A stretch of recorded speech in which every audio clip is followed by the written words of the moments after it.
So Australia is home to some pretty wildly creative people, as you probably know. You know, the birthday party, Nick Cave and the Bad Seeds, sort of, the Drones, Augie March, Amel and the Sniffers, Tame Impala, King Gizzard, Nervy Geek, Crowded House, kind of, In Excess, Midnight Oil. We've got a real history of amazing musicians. That has partly come about because we've got such a thriving live music scene. You can go out in Melbourne and like any night of the week, Sunday night, Tuesday night, and see like 3 or 4 bands in like a very small area, often for free or for like a $10 cover charge. We've also got a history in Australia of like pretty cool like music tech. Golden Tone amps still get mentioned every now and then. I've had a Golden Tone when I was younger in a band. Beautiful amplifiers. It's really great.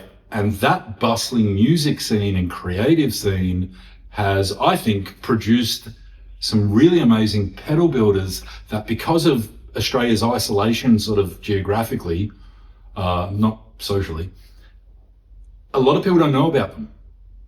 I've gotten to know a lot more about the pedal makers in Melbourne and Australia, Sydney, Brisbane, Perth, since starting NotPedals. So I thought it would be a cool opportunity to do something a bit different for Pedal of the Month this month. Instead of doing one pedal, I'm going to highlight some of my favorite Australian pedal builders. Let's have a look at them.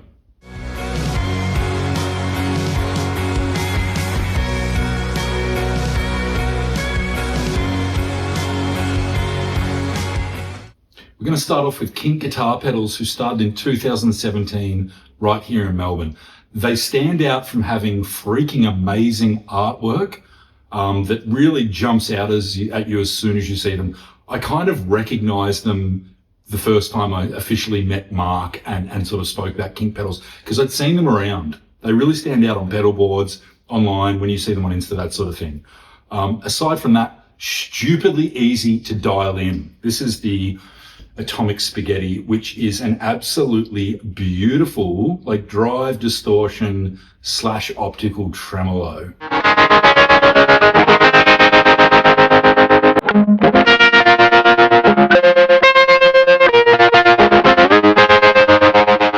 I have barely touched the manual since getting some Kink pedals to play with, and I haven't needed to. He does everything from like classic drives and fuzzes to more playful, experimental stuff that, along with the sort of, I guess, that standout design, just encourages you to enjoy it and interact with it, which I always love.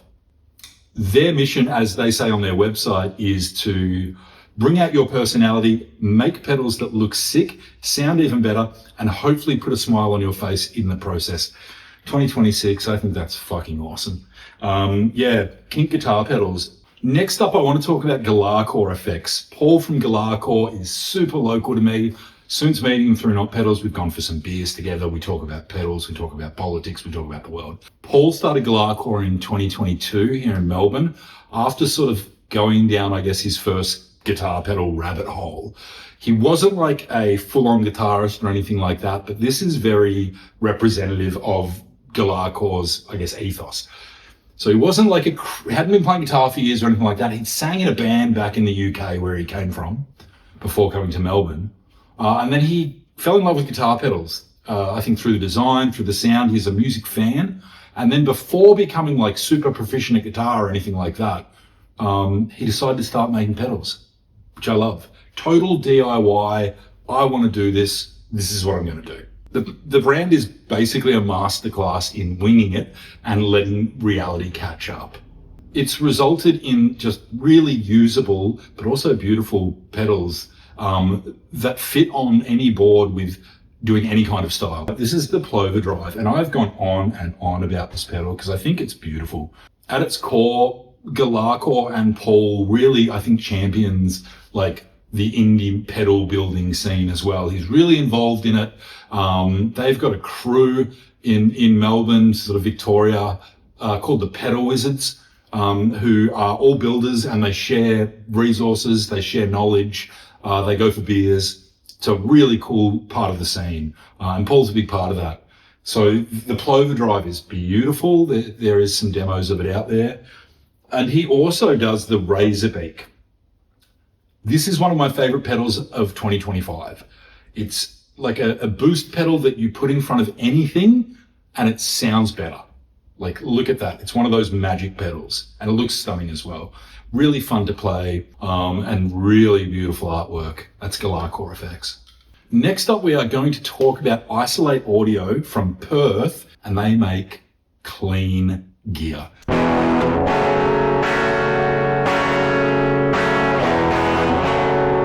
This is their Rat-A-Tat-Tat pedal, which you can guess it is based on a rat pedal. It's beautiful. They're really obsessed with building gear that not just sounds awesome, but looks, I guess, really schmick. And they've done that. They've got a background in music, tech, and design, and you can tell, and they really nicely blend all three of those things into their pedals. So the result, I guess I'm trying to find the words for it, is just they're really intentional looking pedals. It just knows what it is as soon as you look at it. It's just a really nice looking pedal. Everything is designed, hand-built, and tested by those two guys in Perth, Western Australia. They are reliable, sturdy, clean-sounding pedals, and they're made to be something, I guess, you understand, if that makes sense. As soon as you plug in an Isolate Audio pedal, it's very clear what it does, and it does it really well. Boutique pedals, Australian-made. I guess like quietly confident is how I describe Isolate Audio. Check them out.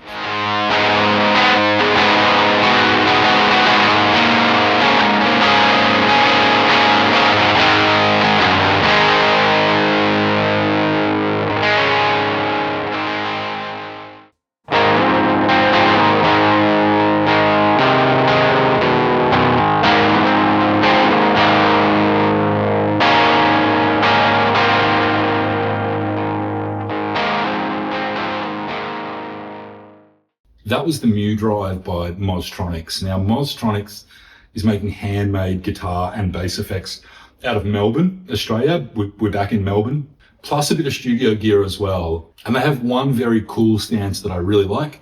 No 9-volt batteries. They don't do batteries. They don't want them to end up in landfill. They're very clear about that. Plus, they want more room in the pedals for electronics and tone. That's where the tone lives, inside the pedal, right? Their pedals are fully analog. There's no digital brains. And they don't just do clones of famous pedals. They really iterate on circuits. They make stuff that's really, really interesting. The idea, from what I can tell from talking to Andrew at Mostronics, playing the pedals, and getting to know the brand, is they take the classics, iterate on them, make them better, really, keep it analog, keep it hand-built.